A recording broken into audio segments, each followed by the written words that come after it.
스승 되셔서 진리를 가르치시고 거룩한 뜻을 깨달아 예수를 알게 하소서. 내 평생의 소원, 내 평생의 소원, 계속해 주신 사랑을 간절히 알기 원하네. 성령의 감화 받아서 하나님 말씀 배우니 그 말씀 온전한절히 내 맘에 교훈 되도다. 내 평생의 소원, 내 평생의 소원, 계속해 주신 사랑을 간절히 알기 원하네.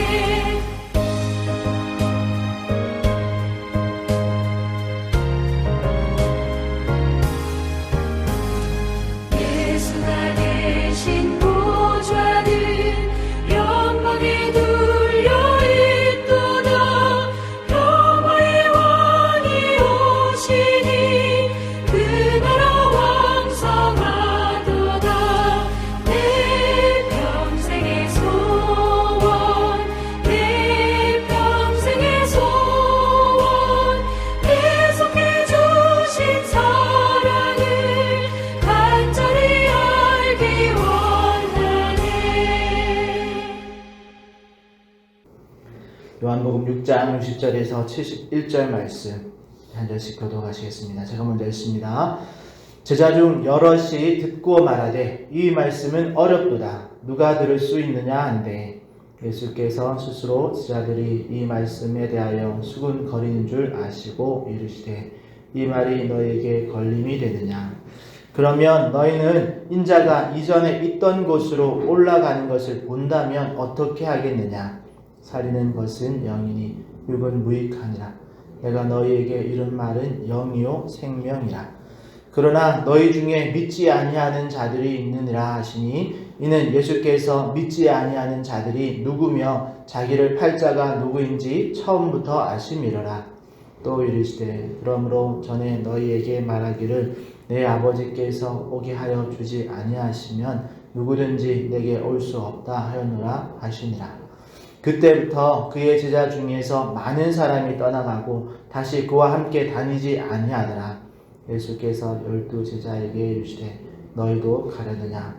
시몬 베드로가 대답하되 주여 영생의 말씀이 주께 있사오니 우리가 누구에게로 가오리이까. 우리가 주는 하나님의 거룩하신 자이신 줄 믿고 알았사옵나이다. 예수께서 대답하시되 내가 너희 12를 택하지 아니하였느냐.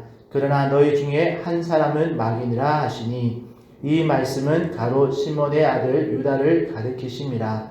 그는 12 중에 하나로 예수를 팔 자라라. 아멘.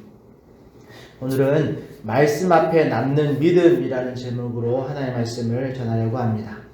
오늘 말씀은 어제 생명의 떡이신 예수 그리스도에 대해서 인자의 살과 피를 먹는 자만이 영생을 얻었다라는 말씀에서 이어지는 말씀입니다. 예수님은 분명 그리스도의 사역 중에 그런 희생과 죽음에 대한 상징으로서 살과 피를 말씀하시고 또 그것을 믿는 것을 먹는다라는 표현을 통해서 하나님의 말씀을 하신 것이죠. 하지만 아직 십자가의 사역과 또 대속의 죽음과 부활이라는 사건을 경험하기 이전의 무리들로서는 이 말씀을 이해하고 또 믿기란 쉽지 않았습니다. 그리고 오늘 보면 60절에서는 제자 중 여럿 또 이 말씀을 어렵다라고 말할 정도였죠. 그리고 예수님은 그런 제자들의 그런 수군거림, 무리들의 수군거림을 아시고 61절에서 65절의 말씀을 하십니다.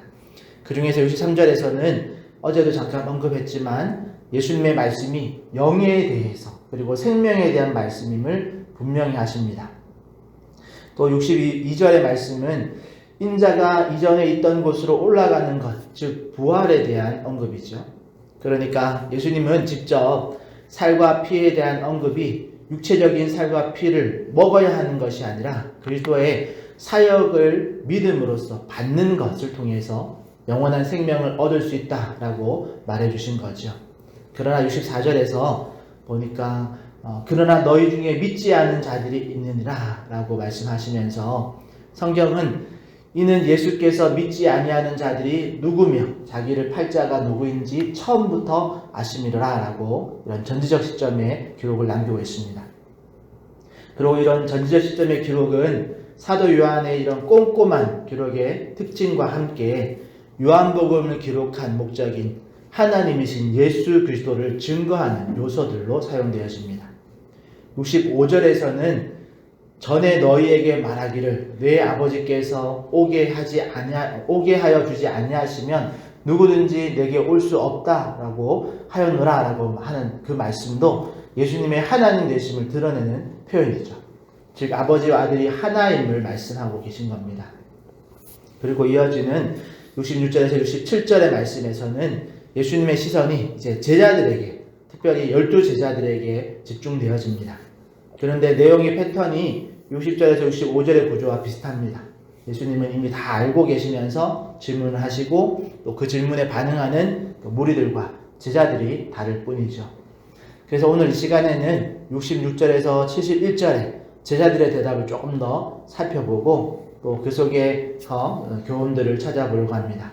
먼저 66절에 보면 오병이어의 기적으로 시작한 이 생명의 떡에 대한 이야기의 결과가 기록되어져 있는데요. 예수님을 기적을 일으키는 그런 초능력자로 생각하고 음식을 막 무한대로 만들어내는 그런 능력만 쫓아서 예수님을 왕으로 만들려고 했던 그런 수많은 사람들이 예수님이 말하신 그 살과 떡에 대한 이야기를, 살과 피에 대한 이야기를 듣고는 수많은 사람들이 떠났습니다. 물론 따지고 보면 예수님의 살과 피를 먹어야 한다라는 말씀으로 인해서 피의 규례를 지켜오던 그런 유대인들은 예수님의 말씀을 수용하기가 어려웠긴 하죠. 그런데 67절에 보니까 그 많던 사람들이 다 떠나고 12만 남은 상황에서 예수님께서 그 12에게 물으십니다. 너희도 가려느냐? 물론 이런 상황에서 67절에 이 너희도 가려느라는 이 말씀은, 이 질문은 하루아침에 막 급상승하던 인기가 0으로 떨어진 그런 상황에서 막 의기소침하면서 한숨 쉬시면서 하신 것이 아니라 오히려 예수님의 이 질문에는 더욱 분명한 확신을 가진 그런 느낌이 풍겨납니다. 마치 너희도 가려면 가도 된다라는 그런 느낌의 질문이죠. 그때 12 중에 가장 리액션이 빨랐던 베드로가 대답합니다. 68절과 69절에 베드로가 한 대답인데요. 우리는 6장의 흐름과 또 상황을 살펴봐서 베드로의 이 대답이 예수님의 마음을 참 시원하게 해드렸겠다라고 생각할 수 있습니다. 예수님의 의도를 놓치지 않고 잘 붙들고 있다는 것을 우리가 이 베드로의 대답에서 보게 되어집니다. 요한복음 6장 68절 69절의 말씀에 보면 시몬 베드로가 대답하되 주여 영생의 말씀이 주께 있사오니 우리가 누구에게로 가오리까? 우리가 주는 하나님의 거룩한 자이신 줄을 믿고 알았사옵나이다 라고 대답하지요. 베드로는 남은 12를 우리라고 지칭하면서 우리는 예수님의 그 생명의 떡이라고 설교하신 그 내용을 통해서 그 떡이 실제 육체를 말하는 것이 아니라 영생의 말씀이라는 것을 알았습니다 라고 대답하고 또 영원한 생명을 주는 말씀, 그 말씀이 주님께 있는데 우리가 누구에게 가겠습니까? 라고 대답한 것이죠. 또 69절에 우리가 주는 하나님의 거룩하신 자이신 줄을 믿고 알았습니다 라는 대답도 생명의 떡이라는 그 설교를 바르게 잘 듣고 또 잘 이해했고 또 믿음으로 반응한 사람의 그런 결론임을 보여주고 있습니다. 이것은 성경과 예수님의 메시지를 바르게 이해하고 또 믿음으로 반응한 사람이라면 누구나 예수 그리스도가 하나님의 거룩한 자이신 줄을 믿고 알게 된다라는 그런 증거이기도 합니다. 물론 이 말을 반대로 적용하면 성경과 예수님의 메시지가 아무리 울려 퍼지고 또 전달되어도 그 말씀을 바르게 이해하지 못하고 또 믿지 않으면 예수님을 그리스도로 하나님의 거룩한 자로 믿지 못한다라는 말이 되기도 합니다. 그래서 이어지는 70절, 71절에서는 64절, 65절의 말씀과 같은 그런 패턴으로 믿지 않는 자에 대한 언급을 하시는데요. 70절, 71절을 다시 한번 읽으면 예수께서 대답하시되 내가 너희 12를 택하지 아니하였느냐 그러나 너희 중에 한 사람은 마귀니라 하시니 이 말씀은 가룟 시몬의 아들 유다를 가리키십니다. 그는 12 중에 하나로 예수를 팔 자라 라고 말씀하십니다. 64절, 65절에서는 하나님의 어떤 선택과 전능하심을 보여주는 그런 표현이었다면 70절, 71절에서는 예수님의 선택과 예수님의 전능하심을 강조하고 있는 거죠. 또 이런 과정을 통해서 사도 요한은 계속해서 예수님의 하나님 되심을 보여주고 있습니다. 또한 70절에서 예수님의 말씀인 내가 너희 12를 택하지 아니하였느냐 그러나 너희 중에 한 사람은 마귀니라 라고 하신 말씀도 우리가 가만히 생각해 보면 예수님은 의도적으로 자신의 12 제자 중에 한 사람을 마귀로 구성하셨다라는 겁니다. 물론 문자적으로 가룟 유다가 막 실제 마귀였다라는 말은 아니죠. 마귀의 역할을 하는 존재, 예수님을 그렇게 팔아버리는 배신하는 그런 존재로 표현하신 겁니다. 어쨌든 예수님은 12 제자를 선택하실 때부터 각자의 역할을 생각하셔서 12를 구성하신 것입니다. 이를 통해서 가룟 유다의 선택이 실수가 아니라 예수님의 전능하심을 오히려 돋보이게 하는 그런 역할을 하고 있습니다. 마치 성경의 다른 구절의 표현을 하자면 하나님께서는 악인도 때에 따라서 필요에 따라서 사용하실 수 있는 분이시다라는 말과 동일하게 예수님은 가룟 유다를 의도적으로 선택하셨고 또 그의 필요에 맞게 사용하신다라는 겁니다. 결론적으로 오늘 본문을 통해서 내용들을 정리해보면 여러분 인간은 오병이의 기적을 경험해도 또 구약에서 예언하고 있고 예수님이 직접 그 예언을 성취하시면서 설명을 해주시고 또 설교를 하셔도 그 말씀을 이해하고 또 믿지 못하는 그렇게 또 알아듣지 못하는 그리고 그렇게 믿지 않으면 결과적으로는 예수님을 떠날 뿐이다라는 것을 오늘 말씀을 통해서 우리가 놓치지 말아야 하겠습니다. 물론 이것을 믿는 믿음마저도 우리의 노력이 아닌 하나님이 주시는 은혜의 선물임을 우리가 안다면 오늘 우리가 이 시간에 하나님의 말씀을 듣고 또 믿음으로 하나님을 더 알아가려고 하는 이 자리에 나온 이 모습 자체가 엄청난 하나님의 은혜임을 우리가 고백하지 않을 수 없습니다. 여러분 5,000명이 넘던 무리가 하루아침에 12명밖에 남지 않았습니다. 어떻게 보면 수치상으로는 뭔가 크게 잘못된 것 같고 또 큰 손실처럼 보이는 상황이지만 예수님은 이것마저도 다 알고 계셨고 또 이 과정을 통해서 이들의 믿음을 확인하고 또 이들이 더 분명한 그런 택하심을 받은 존재라는 것을 알게 하시는 과정을 통과하셨습니다. 오늘날 믿음을 지키기 어려운 시대를 살고 있는 지금 우리에게도 마찬가지로 적용할 수 있겠죠.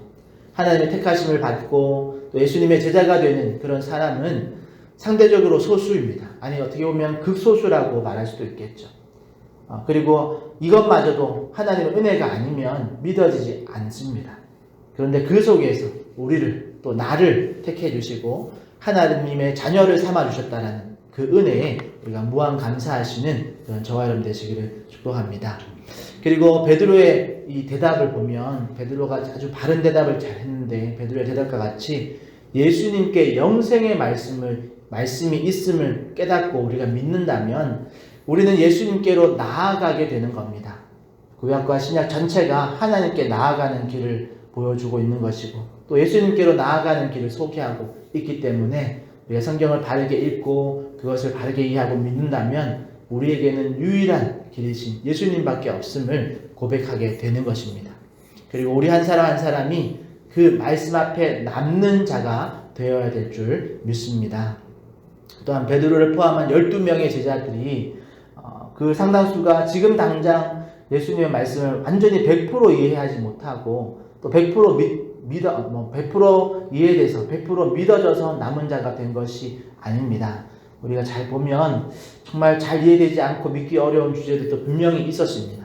그러나 그들이 떠나는 선택이 아닌 남기를 선택함으로써 예수님을 한 번 더 경험할 수 있는 기회를 얻게 되었고, 이것이 쌓여서 예수님의 살과 피를 먹으라는 그 말씀이 무슨 의미인지를 직접 나중에 경험할 수 있게 되었던 거죠. 그러기에 오늘날 저와 여러분들도 우리가 100% 이해되지 않더라도, 또 100% 믿어지지 않더라도 말씀 앞에 남아있는 믿음으로, 그래서 말씀 앞에 서는 그런 믿음의 훈련을 계속해서 나가시기를 축복합니다. 끝으로 우리는 누가 바른 믿음을 가졌는지, 누가 예수님을 배반할지 모릅니다. 예수님은 우리 각자를 분명히 아시고 우리 각자를 필요에 따라 분명한 목적과 계획을 가지고 부르셨지만 우리는 잘 모릅니다. 하지만 예수님께서는 분명히 아신다는 것을 기억하시기를 바라고, 예수님께는 실수가 없다는 것, 또 우리를 이 자리에 부르셨다면 분명한 목적과 계획이 있다는 것, 물론 우리 각자가 혹시 내가 가룟 유다로 부름받은 건 아닌가라는 그런 불안함이 있을 수 있지만, 하지만 여러분, 그런 불안함마저도 12 중에 하나라는 비율로 따지고 보면 가능성이 적은 그런 우려일 뿐이니까 굳이 내가 가룟 유다 아닌가 이런 걱정 끌어안지 마시고, 나를 멸한 제자로 또 예수님의 말씀을 바르게 이해하고 믿고 끝까지 예수님을 떠나지 않는 그런 성도로 부르셨음을 믿으시고 오늘 또 감사하면서 힘있게 살아가시는 그런 저와 여러분 되시기를 축복합니다. 사랑하는 성도 여러분, 우리도 오늘 베드로의 고백같이 주여 영생의 말씀이 주께 있사오니 우리가 누구에게로 가오리까? 우리가 주는 하나님의 거룩하신 자이신 줄 믿고 알았사옵나이다 라는 이런 고백으로 오늘 이 하루를 시작하는 은혜가 있기를 축복합니다. 그럴 때 우리 스스로의 믿음도 더욱 분명하게 또 확인되어지고, 또 우리 공동체의 믿음도 더욱 하나가 되어 갈 줄 믿습니다. 그러기에 말씀 앞에 남는 믿음으로 오늘도 예수 그리스도를 더욱 깊이 알아가는, 또 경험하는 그런 놀라운 은혜가 있기를 예수님의 이름으로 축복합니다. 기도하겠습니다. 하나님 감사합니다. 주님, 오늘 말씀을 통해서 영생의 말씀이 주님께 있음을 우리도 고백할 수 있는, 그래서 여러 가지 많은 상황들, 때로는 어려움의 문제들, 때로는 잘 이해되지 않고 믿어지지 않는 상황 속에서도 우리가 주님 앞에, 그 영생의 말씀 앞에 남아있을 수 있는 은혜를 우리 가운데 부어 주시옵소서.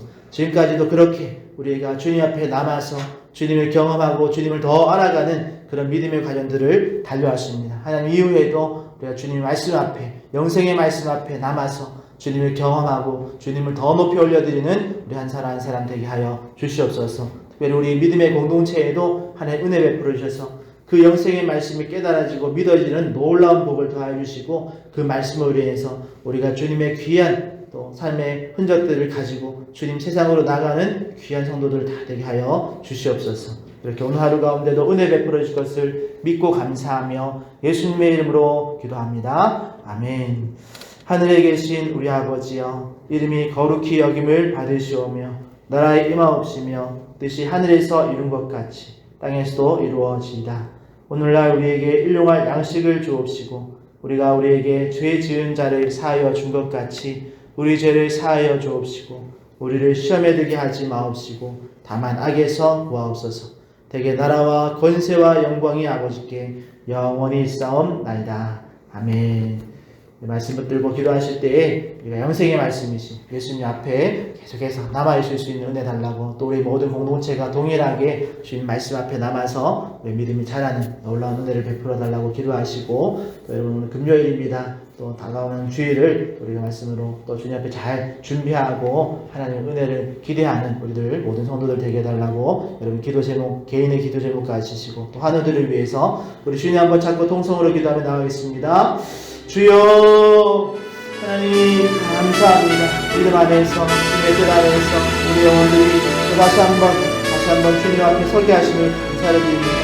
아버지 하나님, 우리의 상황과 환경 안에서 주님을 놓치지 않게 해주시고 영생의 말씀이 주님 앞에 서는, 또 남는 은혜를 우리 가운데 베어주시면 감사를 드립니다. 제자에게 또 첫 시간 주님께 드리며 주님 말씀으로 우리 한 영혼 한 영혼이 주님의 생명과 함께되어 있음을 기억하게 해주시고, 그 생명이신 예수님으로 말미암아 우리의 삶 속에 정말 아버지 하나님 살아있는 자의 모습이고, 아버지 하나님 그렇게 어둠의 세상 가운데 빛과 같은 소금과 같은 역할을 감당하며 주님의 영광을 드러내는 우리 한 사람 한 사람 되게 하여 주시옵소서. 주님, 아버지 하나님, 우리가 이 모든 과정을 통해서 우리 믿음이 더 확인되어지도록 또 확신이 되도록 행하심으로 주님이 함께 하시니 아버지 하나님 믿음을 가진 중요하게 더 담대히 살아갈 수 있는 은혜를 더하여 주시옵소서.